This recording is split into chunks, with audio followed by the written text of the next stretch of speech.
Mr. Sky.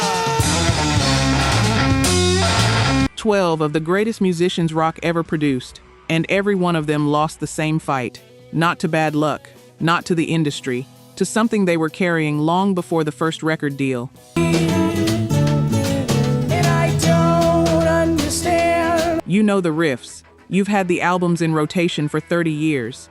But the endings, the actual endings, the ones that don't make the greatest hits liner notes, those are the stories nobody plays at the tribute concerts. Some of these you think you know.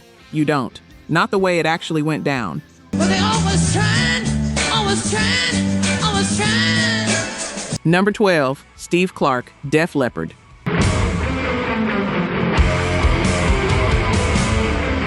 Def Leppard did something almost no band in rock history has ever done for a member who was falling apart. They held his job open, and it still wasn't enough.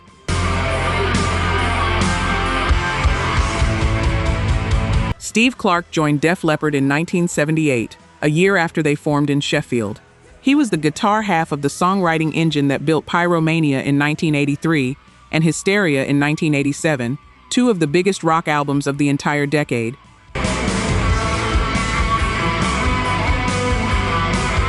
If you owned one hard rock record in the 80s, there's a good chance his fingerprints were on it.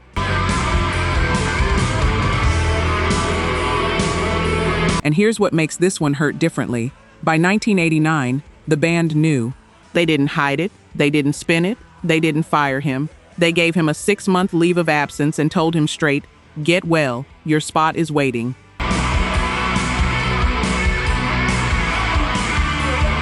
That's not how the music business usually works. That's how a family works. In treatment, he met a woman named Janie who was fighting her own addiction. They fell in love. They promised to help each other stay clean. On paper, that's the happy ending.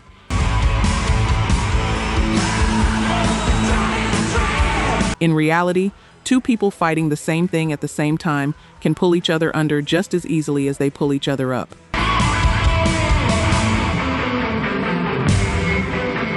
On January 8, 1991, after a night of heavy drinking, Steve fell asleep on a sofa in his London home. His girlfriend found him in the early hours. He was 30 years old. The coroner's verdict came back accidental. Alcohol mixed with painkillers and antidepressants. He'd cracked a rib.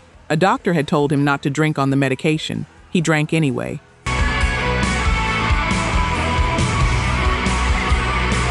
And if you've ever loved somebody who kept telling you they had it handled, right up until the phone call, you already know the specific shape of that silence.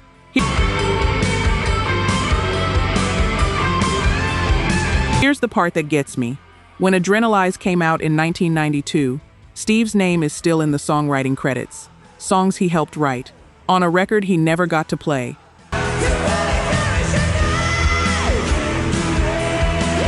Number 11, Paul Kossoff, Free. He wrote one of the most recognizable riffs in rock history at 19 years old. He was dead before most people are done figuring out what they want to do with their lives.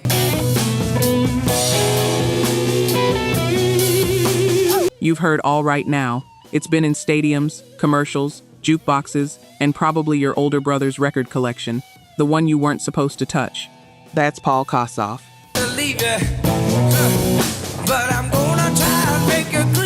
Free formed in 1968 when he was 17, alongside Paul Rodgers, Andy Fraser, and Simon Kirke.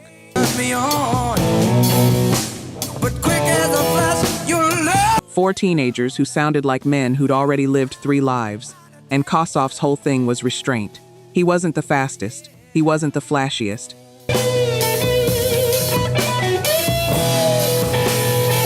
He had this vibrato that could hold a single note and make it ache. He did more with less than almost anybody in that era. Then it started coming apart.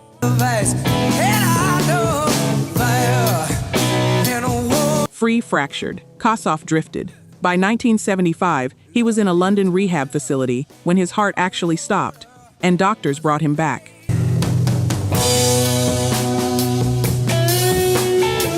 Think about that. He got the warning most people never get. He got the do-over. He kept going anyway.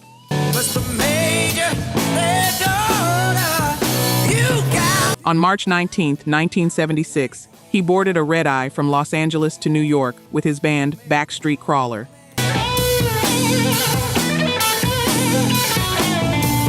The plane was barely a third full, so everybody had spread out to sleep. Somewhere over America, Paul went to the bathroom and never came back.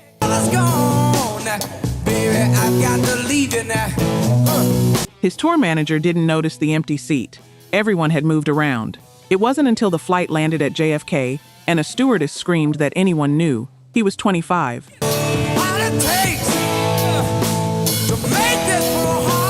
His father, the actor David Kossoff, spent the rest of his own life talking to young people about addiction.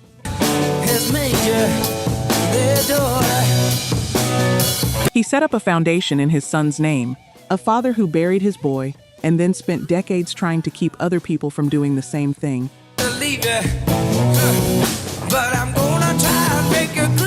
Paul's ashes went to Golders Green in North London, and on the memorial, they didn't put a date or a title or a sentiment.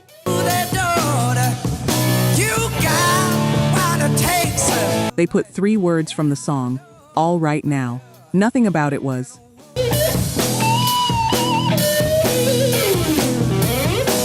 Let's look at the numbers. Only 9% of you are actually subscribed. Honestly, that's tough to see. Our team spends days hunting down archives and verifying every single fact just to tell these stories right. If you've made it this far into the video, you're clearly part of the community, so please hit subscribe. It costs nothing and helps us immensely. Now, for those already subscribed, very few of you have made the jump to our membership, and that's a hard pill to swallow because you're the ones who know our value best. If this channel has moved you or inspired you, consider joining. It's the price of one coffee, but it's the literal fuel for this channel. Let's keep this alive together. Back to the story. Number 10, Danny Whitten, Crazy Horse.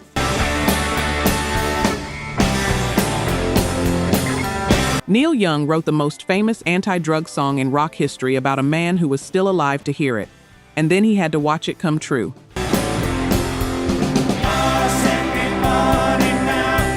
If you don't know the name Danny Whitten, you know his work. He's the voice singing alongside Neil on Cinnamon Girl.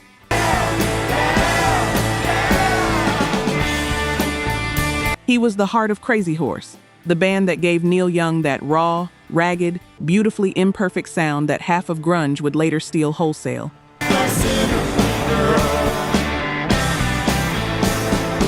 And he wrote, "I Don't Want to Talk About It," which became a hit for Rod Stewart, for Rita Coolidge, for Everything But the Girl.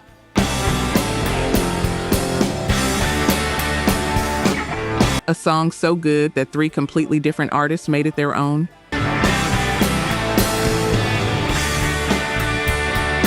Here's the part most people never put together. The Needle and the Damage Done was recorded live at UCLA in January 1971 and released on Harvest in 1972. Whitten didn't die until November of that year, which means Neil wrote it while watching it happen, released it while it was still happening, and Danny was around to hear it. Stay with me, because it gets worse.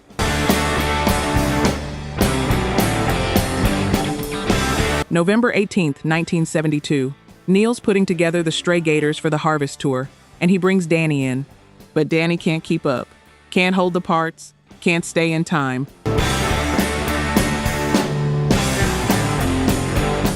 And Neil, under pressure, with a huge arena tour looming, has to tell his friend it isn't working.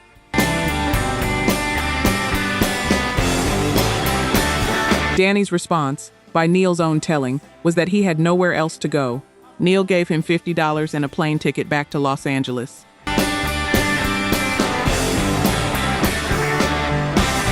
Danny died that night. He was 29. The coroner called Neil to tell him. Whitten's mother had died not long before. Bandmates said he was already gutted by it.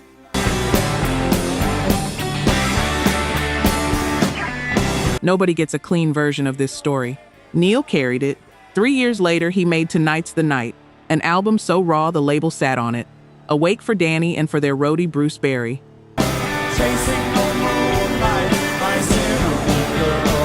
And that album exists because Neil Young couldn't stop asking himself one question. What if he'd said something different that day?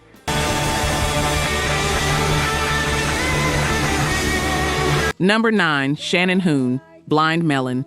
Say to me, maybe yo ho ho ho, I'll always be. He filmed everything, constantly. Tour buses, hotel rooms, backstage hallways, quiet moments. Awake and every day it rips a little of my life away, but it's the greatest. His bandmates thought it was just Shannon being Shannon. He was making a record for his daughter, because some part of him already knew. You remember the video.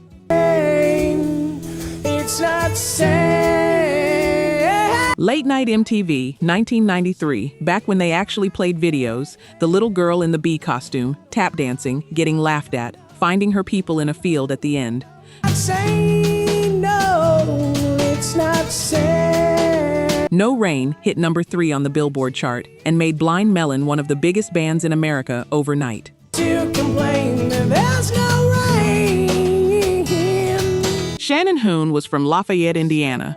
He grew up around Axl Rose. You can hear Shannon's voice buried in the harmonies on Guns N' Roses' Use Your Illusion. He was chaotic, wide open, magnetic, and completely without a filter. The kind of frontman you can't take your eyes off, for good reasons and bad ones. Keep it to and maybe even speak my point of view, but it's not. On July 11th, 1995, his daughter Nico Blue was born. And by every account from the people around him, something genuinely shifted. Why I sleep all day, no, you know that I start. He told the Associated Press that he needed to start taking care of himself if he was going to be the father she deserved.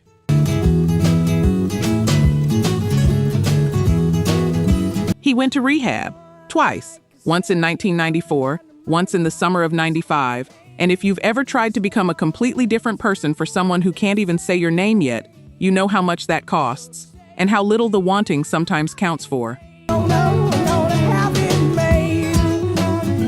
Whoa. Soup came out in August 1995 and got savaged by critics. The band went out on tour anyway. His bandmates asked him straight up if he was ready.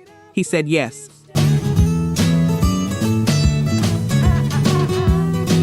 October 20th, Houston. He forgot lyrics. He came apart on stage. Afterward, he called home and talked to Lisa and to the baby. The bus rolled overnight to New Orleans and parked near Tipitina's. It's not sad. The next afternoon, the sound guy climbed aboard to wake him for sound check. He was 28. Those tapes he shot became a documentary. And all I can do is just bump some tea. Nico grew up and watched her father introduce himself to her, over and over, on video. And all I can do is read a book to stay. Number 8, Peter Green, Fleetwood Mac.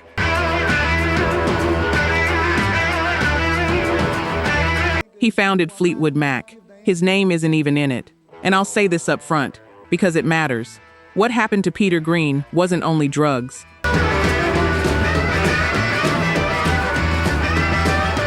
He was later diagnosed with schizophrenia, but the people closest to him, his bandmates, his brother, his manager, all pointed to the same turning point, and Green himself never really disagreed.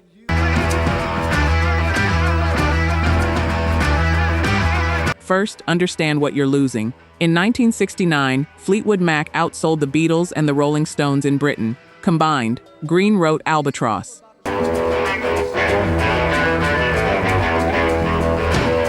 He wrote Oh Well, he wrote Man of the World, and he wrote Black Magic Woman, which Santana turned into a number 4 hit in America, and which most people to this day assume Carlos wrote.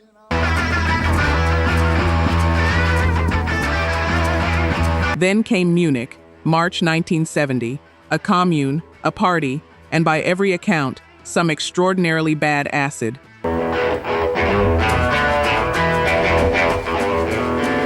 Mick Fleetwood has said flatly that Peter was never the same afterward. Green said something similar himself, years later, in his own understated way, that he never really came back from that trip.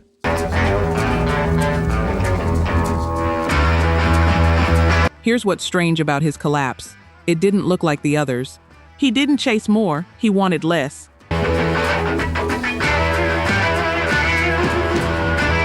He tried to convince the band to give all their money away.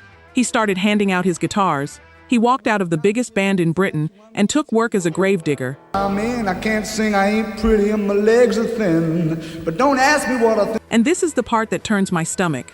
Through the 70s, as Fleetwood Mac became one of the biggest acts on earth and new fans dug back through the old catalog, the royalty checks kept arriving for a man who was in and out of psychiatric hospitals, being given electroconvulsive therapy, I can't help about the shape. and who did not want the money. In January 1977, he showed up at his accountant's office with a shotgun. He went to prison, then to a hospital.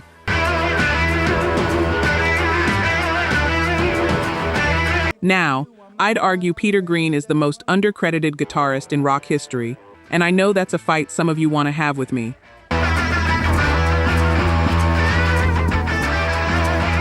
Take it up in the comments, because in 1998, Fleetwood Mac and Santana were inducted into the Rock and Roll Hall of Fame the same year, and Peter Green walked out and played Black Magic Woman alongside Carlos Santana.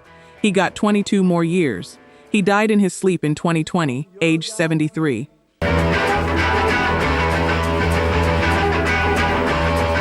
Number 7, Bradley Nowell, Sublime.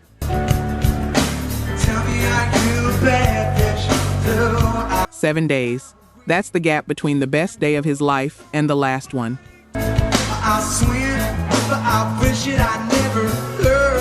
Sublime were a Long Beach band that spent 8 years grinding through clubs nobody's heard of. Punk, ska, reggae, hip-hop, dub, all thrown in a blender by a guy who could pick up a song after hearing it once.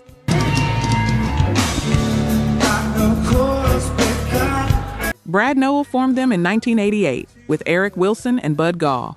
By 1994, they had MCA circling, and you know that sound.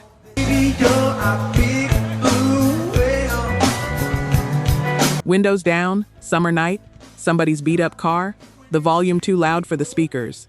That's what that band is for a whole generation of people.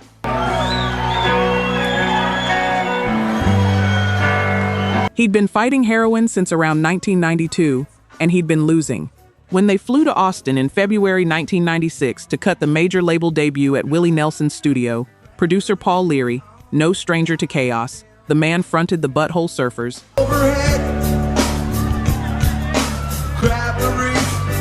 Later said there were points where somebody had to go into the bathroom and check whether Brad was still breathing.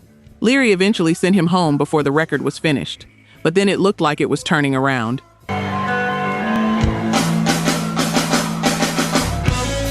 He went home to Long Beach and got serious about getting clean. On May 18, 1996, he married Troy Dendecker, the mother of his son Jakob, who'd been born the previous June.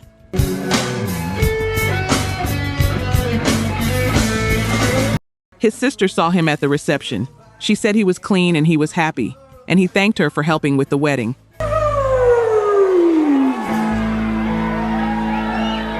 Six days later, she waved at him across a room when she dropped Jakob back off in hair.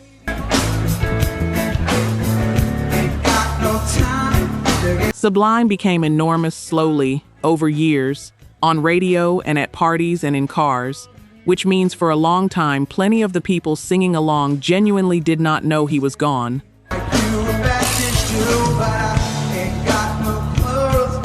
Jakob is now the frontman of Sublime. He grew up hearing his father's voice everywhere except at home.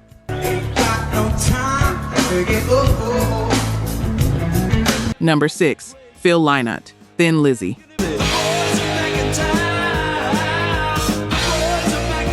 Christmas morning, 1985. His two daughters are opening presents. He collapses in front of them. Phil Lynott should have been untouchable.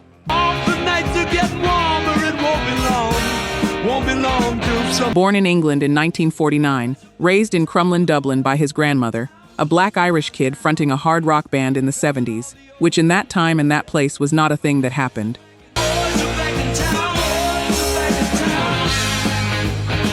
He didn't ask permission, he just walked out and did it. Whiskey in the Jar gave Thin Lizzy their first hit in '73. Then, The Boys Are Back in Town cracked America in 1976 and hit number 12. Where you could be found. Told them you were living downtown. And you know that opening. Everybody knows that opening. It's the sound of walking into a bar and knowing everybody in it. Tonight they'll be dressed to kill. Down at Dino's Bar and Grill. Here's the problem. That was the peak, and it came early. Thin Lizzy never charted higher than 77 in America again.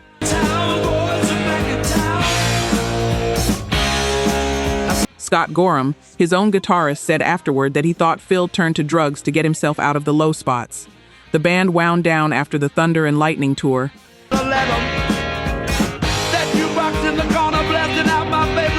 His marriage to Caroline ended. His access to his daughters got limited. His solo records didn't land. He'd hoped Thin Lizzy might get back together for Live Aid in 1985.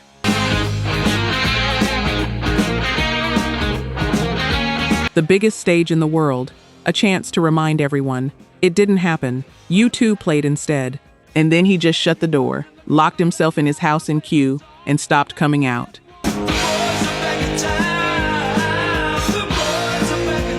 His mother Philomena knew by then. She tried everything a mother tries. It didn't work.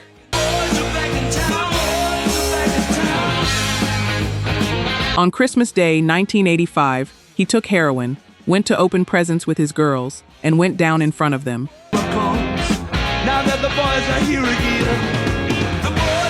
Caroline drove 100 miles from Bath. A drug clinic took one look at him and sent him straight to Salisbury Infirmary. Septicemia, kidney damage, liver damage. He was awake enough to speak to his mother, then he wasn't.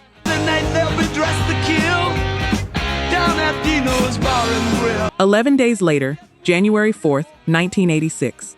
Pneumonia and heart failure, 36 years old.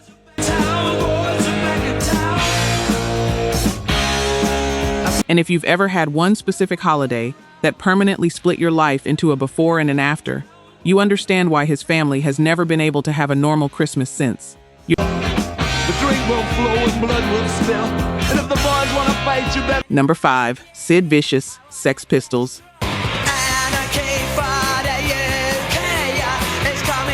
He was 21 years old, and he had already been turned into a product, and the terrible thing about the product is that it required him to actually be that person. John Simon Ritchie was a kid from Lewisham who couldn't really play bass.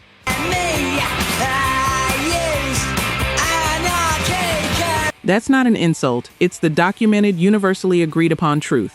He joined the Sex Pistols in early 1977, replacing Glenn Matlock, and he was hired for what he looked like and what he represented.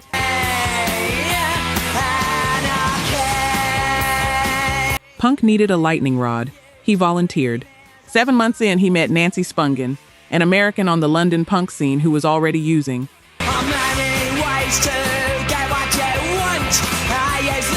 They fell into each other completely. By all accounts, they genuinely loved each other. They also destroyed each other, publicly, for 2 years, while an entire music press treated it as entertainment.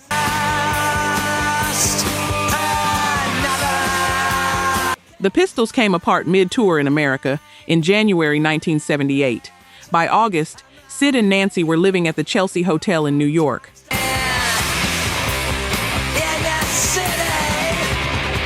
On October 12, 1978, Nancy was found dead in the bathroom of room 100 from a single stab wound. She was 20.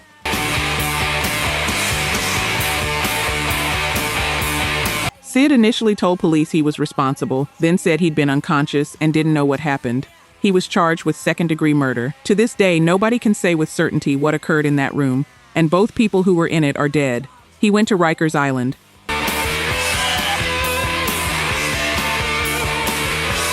"50-plus days of forced detox. No choice, no methadone, no comfort. He came out clean on February 1st, 1979, for the first time in years. Somebody threw him a party that night to celebrate.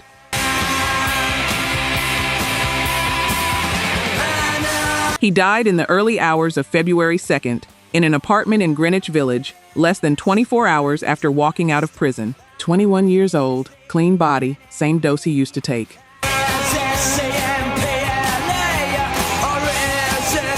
That's how that math works, and it kills people constantly. There was never a trial. Nancy's family never got an answer. 2 kids are dead. One of them is a t-shirt, and the other one is a punchline in a movie title.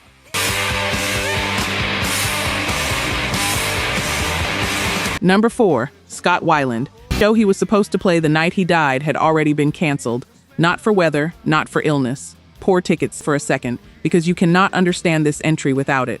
Core came out in 1992. Stone Temple Pilots sold millions. Interstate Love Song, Vaseline, Creep, that voice was inescapable for a decade. Then Velvet Revolver, with 3/5 of Guns N' Roses behind him. Scott Weiland fronted 2 enormous bands and had one of the most distinctive instruments in modern rock. And on December 3, 2015, he was in a tour bus parked outside a hotel in Bloomington, Minnesota, on a run of small rooms with a band most people had never. 48. His bandmates found him. The medical examiner ruled it accidental, a toxic mix of drugs and alcohol, and noted heart disease, asthma, and a long history of dependence. His body had been fighting this for 25 years. Now here's what separates this one. After he died, his ex-wife Mary Forsberg Weiland published an open letter in Rolling Stone with a title that should be carved above the entrance to every music venue in America. Don't glorify this tragedy, because she'd watch the dies, the streaming numbers spike, the think pieces run, the myth gets one size larger, and the 2 kids he left behind get to grow up inside a legend instead of with a father. And if you're one of the people who kept buying tickets to those last tours, who kept showing up when the reviews were brutal because you remembered what that voice could do, some of you just felt that in your chest. I know, I was one of you. His old STP bandmates wrote him a letter and posted it publicly. They said the thing that was gifted about him and the thing that was cursed in him were the same thing. That's the trap. That's the whole trap, right there. Janis Joplin.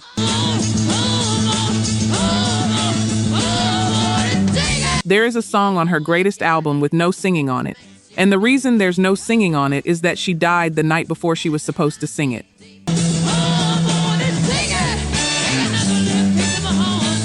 Janis Joplin came out of Port Arthur, Texas. A girl who got voted ugliest man on campus at the University of Texas, who got laughed at and shut out, and who took every ounce of that and turned it into the most naked voice anybody in America had ever heard.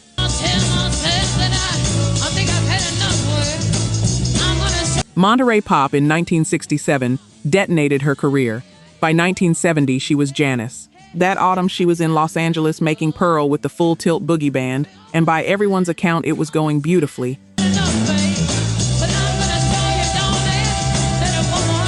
She'd been clean for stretches. She'd started using again in small amounts to get through the sessions, which is a sentence that shows up in almost every story on this list.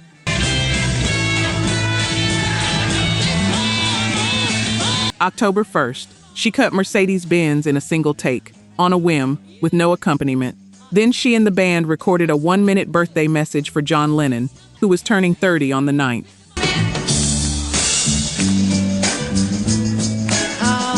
Yoko had asked a bunch of singers to send greetings. October 3rd, the band laid down the instrumental for Buried Alive in the Blues. Janis heard it, loved it, and said she'd put the vocal on tomorrow.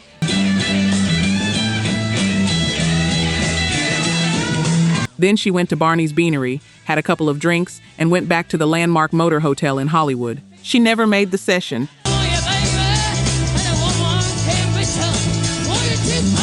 Her road manager found her in room 105 on October 4th. She was 27. Jimi Hendrix had died 16 days earlier.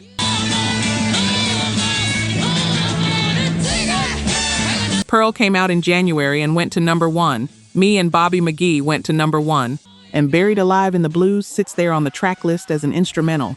3 minutes of a band playing behind a microphone nobody ever stepped up to.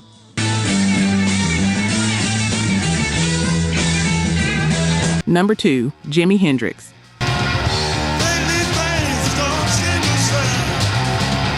He spent 2 years and a fortune building the perfect place to work. He got about 4 weeks inside it.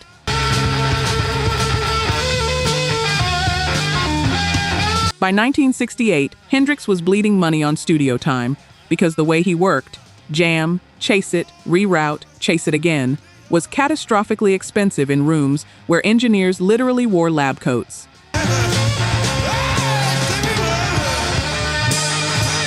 So he and his manager bought a basement on West 8th Street in Greenwich Village and built Electric Lady, the first artist-owned studio of its kind, designed around how a musician actually creates instead of how a corporation bills.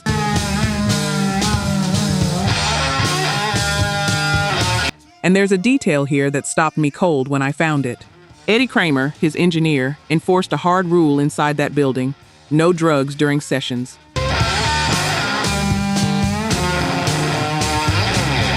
Jimi Hendrix built himself a room where the thing that was killing him was not allowed in.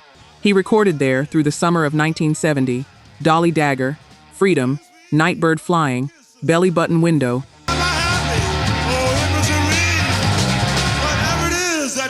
He was assembling a double album. He was 13 months into construction and finally, genuinely happy with a workspace.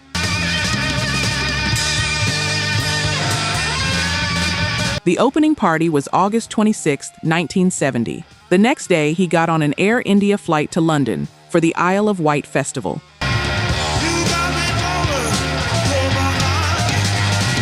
He played it on August 31st. He never saw the inside of Electric Lady again. The last 3 weeks were bad. Legal fights, money he couldn't get at, a manager relationship that had gone toxic. He wasn't sleeping.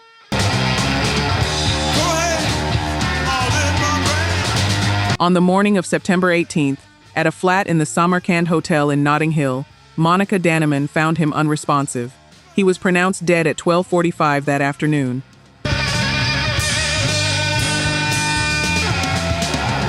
The postmortem found he'd aspirated his own vomit while heavily intoxicated on barbiturates, sleeping tablets prescribed to her, taken at many times the recommended amount.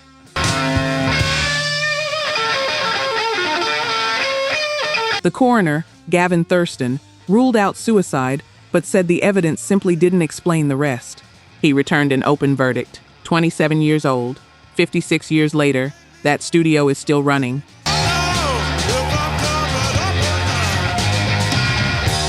Led Zeppelin recorded there, Bowie, Patti Smith, Daft Punk, Taylor Swift. He built a cathedral and got 4 weeks of Sundays.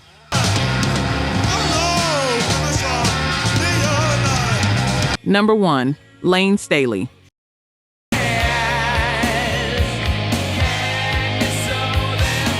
Nobody found him for 2 weeks. Not his band, not his friends, not the industry that had made millions off that voice. It took his accountants noticing that no money had left his bank account in 14 days.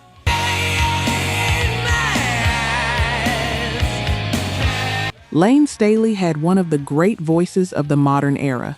That harmonized, hollowed-out sound with Jerry Cantrell that made Alice in Chains sound like nothing else coming out of Seattle.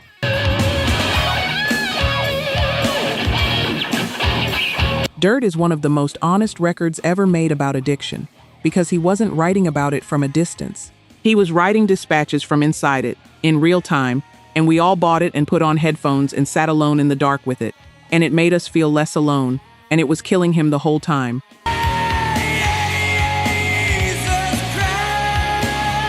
His father left when he was 7. He said later that part of him wanted to be famous because he thought if he got big enough, his dad might come back.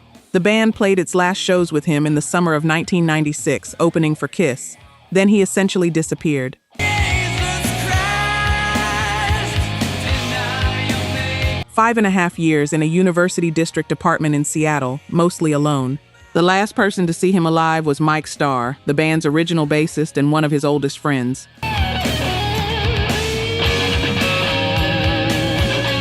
It was Starr's 36th birthday.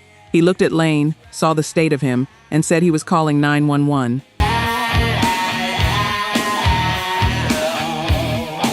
Layne told him if he did that, their friendship was over. Starr left angry. That was April 4th, 2002.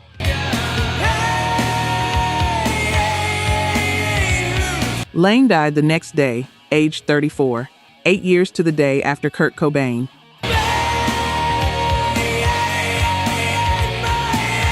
Mike Starr carried that for 7 years before he said it out loud on television. Layne's mother, Nancy, told him nobody in the family blamed him, that Layne would have forgiven him, and would have told him it wasn't his to carry.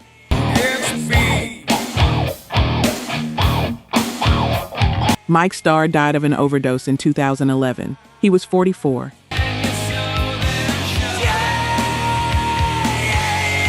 And if you've ever walked away from someone because they made helping them impossible, and then had to live inside the version of that story where you were too late, you understand why this one is number 1.